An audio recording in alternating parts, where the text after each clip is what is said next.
So there are two things here. First thing is that, in general, I want to avoid creating special cases, so I don't want to say in LANs you do something different than you would do on other cases or when the interface is different. I like being consistent and saying we always send the prune.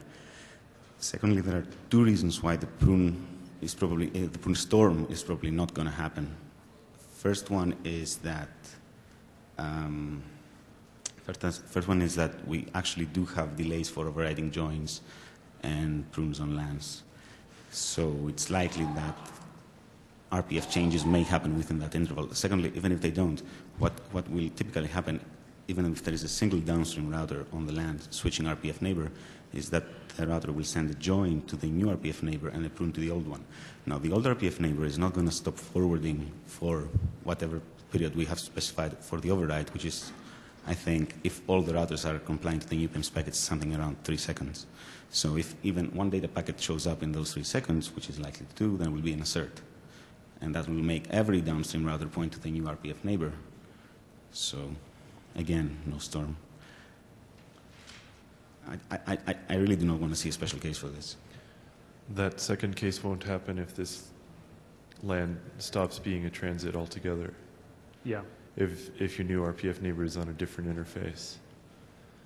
Sure. Right, that means everyone. So that, well, everyone may change away, but you may get the prune storm on the old transit LAN.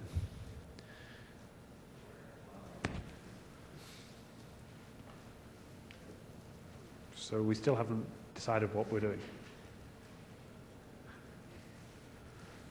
Can we just throttle the prunes? I didn't hear what you said. Can we throttle the prunes so that you just don't send a prune again within a certain amount of time? Well, if you have a lot of neighbors on that LAN, I mean, each of them can send a prune, so per router throttling doesn't solve it. Yeah. I'm not convinced that the storm is going to be a big deal, but the issue is raised on the list and we ought to decide. Sounds like several people are arguing or wondering if this really isn't a big deal. And if it isn't a big deal, then maybe the right thing to do is just don't change anything, allow the prune storms, because you can do explicit tracking if you're worried about it. Okay. Nobody has any strong objections to leaving the spec as it is, and there are potential prune storms if you don't do explicit tracking. Okay, decision made. Next issue was one that Tom brought up last night.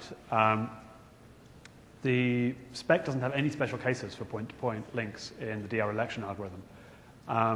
So if in this case, router 1 is the DR for link A, and router 2 needs to source a multicast packet onto that link with a source address that's on that link, what it should do is send the packet onto the link, and router 1 should do the register for it.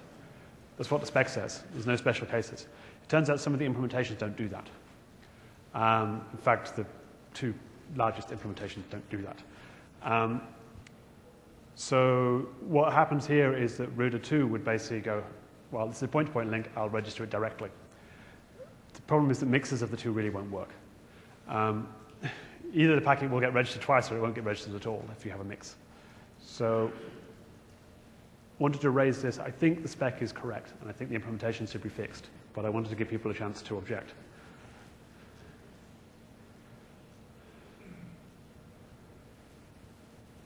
You don't have a strong opinion?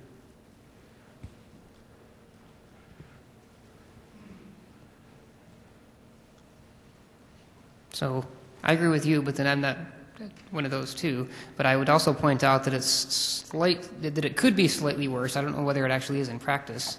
And that is, if you have, for example, something that looks like an Ethernet with two hosts on it, then it's possible that one end might think it's point-to-point, the other end might think it's non-point-to-point. Yes, and the danger of that is if you do what some of the other implementations do, then you're never going to get the right behavior. Yeah, I think you convinced me last night that this is the right thing to do. Okay.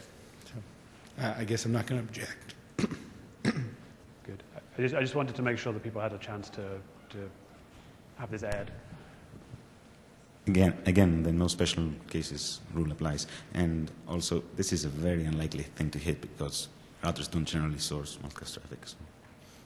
it's not very likely for most routers, but we should get all the corner cases sorted out if we can. Also,